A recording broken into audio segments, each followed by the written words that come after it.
Hey guys, tonight we're diving into some of the worst tasting recipes ever proudly served during the Middle Ages.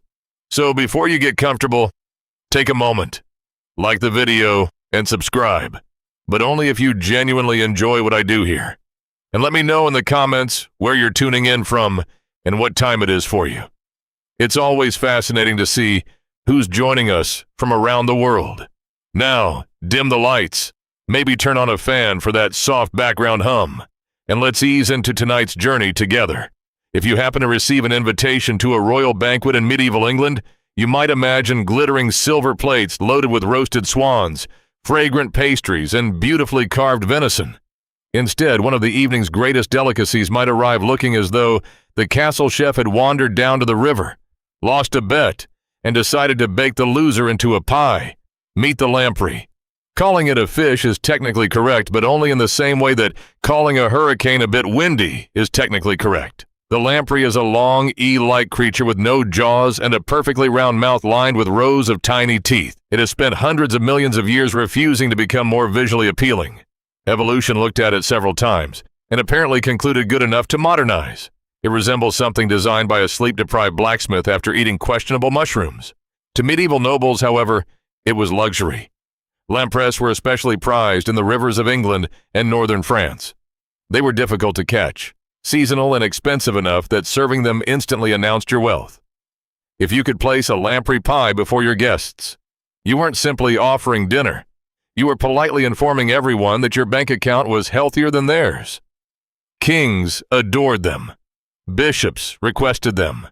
Even monasteries occasionally enjoyed them when fortune smiled upon the kitchen. The meat itself was surprisingly rich, far fattier than most fish. Medieval cooks naturally looked at this already heavy ingredient and decided the obvious solution was to make it considerably heavier.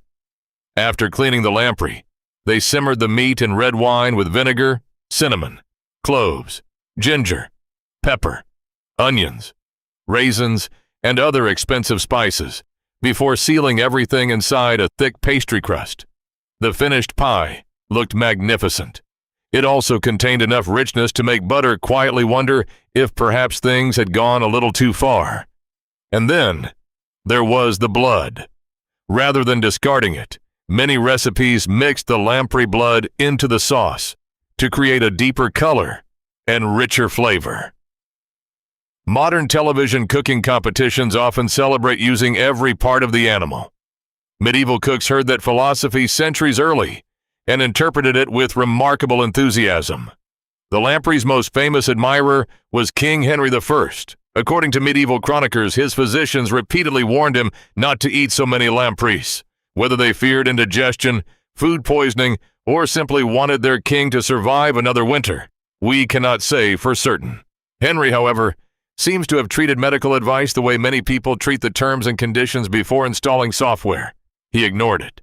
In the year 1135, after reportedly enjoying a generous meal of lamprey, the king fell gravely ill and died shortly afterward.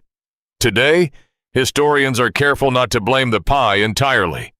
He may have suffered from food poisoning, another illness, or a combination of factors unrelated to his favorite meal. Medieval medicine was not exactly famous for controlled clinical trials. If someone sneezed near a comet while eating fish on a Tuesday, there was a decent chance all three would end up being blamed. Still, the story endured because it was simply too good not to repeat. A mighty king, brought low not by an invading army or a palace conspiracy, but by repeatedly saying, "One more slice won't hurt." Whether or not the lamprey actually caused his death, it certainly earned one of history's most memorable culinary reputations. The remarkable thing is that medieval diners genuinely loved this dish. They saw elegance where we see nightmare fuel. To them, lamprey pie represented wealth, refinement, and sophisticated taste. To us, it looks like someone accidentally baked a vampire's lunch into pastry and served it with complete confidence. And somehow, this is only the beginning.